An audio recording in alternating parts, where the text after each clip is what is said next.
இன்றைக்கான வீடியோவில் என்ன நடக்குன்னு சொல்லிட்டு பார்க்கலாம். வீடியோக்குள்ளே போகிறதுக்கு முன்னாடி நம்ம சேனலை சப்ஸ்கிரைப் பண்ணிவிட்டு பக்கத்தில் லைக் பட்டனை தட்டி விட்டுருங்க.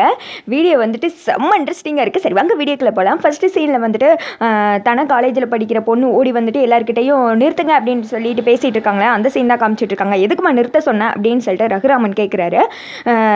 சித்தப்பா வந்துட்டு எந்த தப்புமே செய்யலை அப்படின்றதுக்கு மாயா கிட்ட ஆதாரம் இருக்குது, அவள் லைனில் தான் இருக்கா, அவள் தான் வந்துட்டு நிறுத்த சொன்னா அப்படின்னு சொல்ல மாயா என்ன ஆதாரம் இருக்குது அப்படின்னு கேட்குறாங்க. அதோடு தான் நாங்கள் வந்துக்கிட்டு இருக்கோம், அதுக்கடுத்து நீங்கள் விசாரிச்சதுக்கப்புறம் நீங்கள் தண்டனை கொடுங்க, நாங்கள் பக்கத்தில் வந்துட்டோம் அப்படின்னு சொல்ல சரி வா அப்படின்ற மாதிரி சொல்லிடுறாங்க. சுற்றி இருக்கவங்களாம் இந்த பொண்ணு பேச்சை கேட்டெல்லாம் யாரும் வந்துட்டு தீர்ப்பை நிறுத்தி வைக்க முடியாதான், அதான் தீர்ப்பு கொடுத்துட்டீங்கல்ல அப்படின்னு சொல்ல மாயா வந்துட்டு எதுவும் பொய்யெல்லாம் சொல்ல மாட்டா, அவள் சொன்னால் அதில் ஏதாவது உண்மை இருக்கும், அவள் வந்ததுக்கப்புறமே முடிவெடுத்துக்கிடுவோம் அப்படின்னு சொல்லிட்டு ரகுராமன் சொல்லிட்டு வெயிட் பண்ணிகிட்டே நின்றுட்டு இருக்காங்க.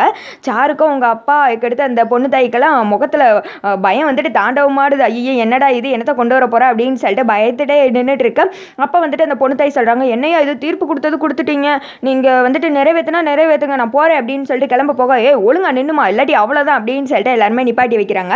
அப்போ ரகுராமன் சொல்கிறாங்க, தீர்ப்பு கொடுக்குற வரைக்கும் யார் இங்கேருந்து ஒரு எட்டு நகலக்கூடாது அப்படின்னு சொல்லிட்டு இருக்க அப்பெல்லாம் வெயிட் பண்ண முடியாது, எங்களுக்கு வேலை வெட்டி இல்லையா அப்படின்னு சொல்லிட்டு அந்த பொண்ணு தாய் ஊருக்காரங்க சொல்ல அப்போ வந்துட்டு ஒரு கார் வருது, அதுதான் மாயாவோட காருன்னு நினைக்க வந்துட்டாங்க அப்படின்னு சொல்லிட்டு சீனோட அப்பா சொல்ல எல்லாருமே வந்துட்டு பார்த்துட்டு இருக்காங்க.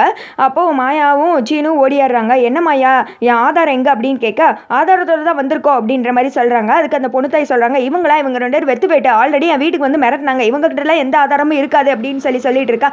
அப்படியா இப்போ பாருங்க அப்படின்னு சொல்லிட்டு அண்ணே அப்படின்னு சொல்லிட்டு மாயா கூப்பிட இந்த பொண்ணுத்தாய் வேற ஐயோ யார் இது அண்ணேன்னு சொல்லிட்டு கூப்பிட்றாங்க, யார் சாட்சி சொல்ல வந்திருக்காங்கன்னு தெரியலையே அப்படின்னு சொல்லிட்டு பதட்டத்தில் இருக்க பார்த்தா குமார் அவங்க வர்றாங்க. ஐயோ இவனா போச்சு என்னை கொன்றுவானே அப்படின்னு சொல்லிட்டு பொண்ணுத்தாய் ஓட பக்கம் பின்னாடி இருக்கிற லேடிஸ்லாம் நில்லுமா ஒருத்தர் மேலே பொய்யான பழியப்பட்டு ஓடவா பக்கம் நின்றுவதுக்கோ அப்படின்னு சொல்லிட்டு நிறுத்தி வைக்கிறாங்க. அப்போ அவர் வர்றாங்க. குமார் ஐயா வணக்கம் எல்லோரும் எப்படி இருக்கீங்க, சரி நான் வந்த வேலையை பார்க்குறேன், இதோ நிற்கிறாளே இவளோட புருஷன் தான் நான், அதுவும் அப்பாவி புருஷங்க அப்படின்னு சொல்ல சரி நீங்கள் என்ன சொல்ல வந்திருக்கீங்க அதை வந்துட்டு இங்கே வந்து தெளிவாக சொல்லுங்க அப்படின்னு சொல்லிட்டு ரகுராமன் சொல்கிறாங்க. இவளுக்கு இதே வேலை தான், ஏன் இந்த பொண்ணு தாய் சொந்த ஊரில் தான் இப்படிப்பட்டு அசிங்கப்பட்டையே அப்படின்னு நீ திருந்தலையா, இங்கே வந்து வேலையை ஆரம்பிச்சிட்டல இந்த போட்டன்னு வச்சுக்கோ அப்படின்னு சொல்ல ஐயோ அப்படின்னு சொல்லிட்டு அவள் பயப்படுறான். அப்புறமேட்டு எல்லாருக்கிட்டையும் சொல்கிறாங்க, இவளுக்கு இதே சொல்லி தான் இந்த குடும்பத்தை கெடுக்கிறது, எல்லாரும் குடும்பத்துலேயும் போய் குட்டையை கலைச்சி விடுறது, அதுக்கடுத்து இந்த சொத்தெல்லாம் ஆட்டையை போடுறது, என்னையும் இப்படி ஏமாற்றி தான் கல்யாணம் பண்ணிக்கிட்டா, இவ பக்கா ஃப்ராடு அப்படின்னு சொல்லிட்டு இருக்க சுற்றி இருக்கவங்கள எல்லாத்தையும் சாருவோட அப்பா வந்துட்டு கண்காமிச்சு வர்றாங்க. நீ சொல்கிறதெல்லாம் எப்படிப்பா நம்புறது, நீ ஜெயிலுக்கு தானே போயிட்டு வந்திருக்க அப்படின்னு சொல்ல ஆமாம் நான் ஜெயிலுக்கு தான் போயிட்டு வந்திருக்கேன், ஆனால் அந்த சூதாடுவேன் எல்லாம் செய்வேன், இந்த மாதிரி தப்பெல்லாம் நான் பண்ண மாட்டேன், எனக்கு அதெல்லாம் வராது அப்படின்னு சொல்ல நீ சொல்கிறதே நம்புற மாதிரி இல்லையே, இந்த சிவராமன் ஐயாவும் இதைத்தானே சொன்னாங்க நான் தப்பு பண்ணலை அப்படின்னு, வாய் வார்த்தையா எப்படி நம்புறது, ஏதாவது ஆதாரம் இருந்தால் சொல்லுங்க அப்படின்னு சொல்ல ஆதாரம் தானே இதோ இருக்குது ஏம்மா அதை காமிமா அப்படின்னு சொல்ல மாயா வந்துட்டு அந்த வீடியோவை காமிக்கிறாங்க. ஒருத்தங்க கிட்ட பணம் வாங்கினாங்கல்ல அதை ரகுராம் வந்துட்டு பார்க்குறாரு. பார்த்து அப்படியே கொலவெறியில் நின்றுட்டு இருக்காரு. எல்லாருக்கிட்டே காமிக்கிறாங்க, பாருங்க இவளோட லட்சணத்தை அப்படின்னு சொல்லிட்டு அந்த குமார் எல்லாருக்கிட்டே காமிக்கிறாங்க.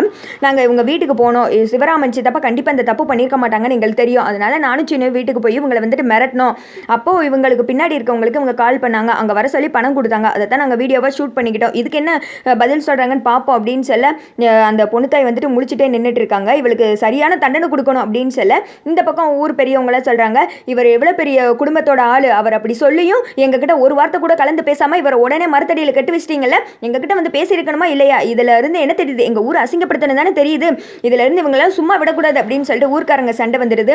நாங்கள் என்ன தெரிஞ்சாயா பண்ணோம், இந்த பொண்ணு இப்படி ஒரு பொய் சொல்லுன்னு எங்களுக்கு தெரியுமா அப்படின்னு சொல்ல நீங்கள் விசாரிச்சிருக்கணும் அப்படி இப்படின்னு சொல்லிட்டு சத்தம் போட்டுட்டு இருக்காங்க. அப்போ மாயா சொல்கிறாங்க, இந்த பொண்ணு மட்டும் தப்பு செய்யலை, இவங்களுக்கு பின்னாடி இருந்து ஏதோ ஒரு பெரிய ஆள் தூண்டி விட்டுருக்காங்க, அது யாருன்னு சொல்லிட்டு கேளுங்க அப்படின்னு சொல்ல ஏமா உண்மையை சொல்லுமா, யாருமா அதை பண்ணியிருக்கிறது சொல்லு அப்படின்னு சொல்ல சுற்றி இருக்கவங்களாம் சொல்கிறாங்க, இப்படியே விடக்கூடாது, இந்த பொண்ணை கரும்புலி செம்புலி குத்தி 15 நாள் மரத்தில் கெட்டி வச்சு ஊராக இவளை கொண்டே காமிக்கணும், அப்போ தான் இப்படி யாரும் தப்பு பண்ண மாட்டாங்க அப்படின்னு சொல்லிட்டு சீனோட அப்பா சொல்ல ஐயா அப்படிலாம் பண்ணிடாதீங்கன்னு தெரியாமல் பண்ணிட்டேன், எனக்கு பின்னாடி இருக்கிற ஆள் அப்படின்னு சொல்லிட்டு அவர் சொல்ல வர சாரோட அப்பா திருன்னு முழிக்கிறாங்க. அவர் யாருன்னே தெரியாதுங்க, ஃபோனில் மட்டும்தான் பேசுவாங்க அப்படின்னு சொல்ல மாயா சொல்கிறாங்க, இப்போ பொய் சொல்கிறேன், என்னோட கெஸ் சரியாக இருந்துச்சுன்னா அவனும் இதே கூட்டத்தில் தான் இருக்கான் அப்படின்னு சொல்ல ஒருத்தங்க பார்த்துக்கிறாங்க. உண்மையை சொல்லு, உனக்கு எதுவும் ஆகாது, நாங்கள் பார்த்துக்குறோம் அப்படின்னு சொல்லிட்டு ரகுராம் சொல்ல இல்லையா உண்மையாகவே யாருன்னு தெரியாது, யாராவது ஒரு ஆள் தான் ஃபோன் பேசுவாங்க, அன்றைக்கு பணம் கூட வேற ஒரு ஆள் தான் வந்து கொடுத்தாங்க அப்படின்னு சொல்ல ஐயா இவளுக்கு தண்டனை நான் கொடுத்துக்கிறேயா அப்படின்னு சொல்ல அந்த பொண்ணு தாய் சொல்கிறாங்க, ஐயோ எனக்கு என்ன தண்டனை வேணால் கொடுங்க கொடுங்க, ஆனால் என் புருஷன்கிட்ட மட்டும் ஒப்படைச்சிடாதீங்க அப்படின்னு சொல்ல ரகுராம் சொல்கிறாங்க, சிவராமன் வந்துட்டு எந்த தப்புமே பண்ணலாம், ஆனால் நீங்கள் எல்லாரும் அவன் மேலே வந்துட்டு பொய் புகார் சொன்னீங்கல்ல அப்படின்னு சொல்ல, கண்ணால் பார்த்தா தானே சொன்னோம் அப்படின்றாங்க. கண்ணால் பார்ப்பது போய் காதால் கேட்பது போய் தீர விசாரிப்பதே மெயின் தெரியாதா, அதனால் எல்லாருமே சிவராமன் காலில் விழுந்து மன்னிப்பு கேட்கணும் அப்படின்னு சொல்ல எல்லாருமே சிவராமன் காலில் விழுந்து மன்னிப்பு கேட்குறாங்க. அந்த பொண்ணு தாயும் ஹஸ்பண்டு கிட்ட ஒப்படைச்சிடுறாங்க. அப்புறம் ஊர் பெரியவங்க சொல்கிறாங்க, இந்த மாதிரி நிரபராதின்னு ஆனதுக்கு அப்புறம் குளத்துல முங்கி எஞ்சி புது ட்ரெஸ் போட்டு தான் வீட்டுக்கு போகணும் அப்படின்னு சொல்ல சீனு மாமா கூட்டு போ அப்படின்னு சொல்லிட்டு ரகுராமன் சொல்கிறாரு. சீனுவும் கூட்டு போயிடுறாங்க. அடுத்து வந்துட்டு குமார் எல்லாருக்கும் வரட்டுமா, நான் வந்த வேலை முடிஞ்சிச்சா, ஹாய் ஹாய் அப்படின்னு சொல்லிட்டு கிளம்பிடுறாங்க. அடுத்து எல்லாரும் வீட்டில் இருக்கிற மாதிரி தான் காமிச்சிட்டு இருக்காங்க. சிவராமனோட ஒய்ஃப் இருக்காங்களா, அவங்க என் புருஷனை காப்பாற்றாத இந்த வீட்டில் இனிமேல் நாங்கள் எதுக்கு இருக்கணும், நாங்கள் வீட்டை விட்டு போகிறோம் அப்படின்னு சொல்லிட்டு கிளம்புறாங்க. அதோட பார்த்தீங்கன்னா இந்த வீடியோ வந்துட்டு முடிஞ்சிருது.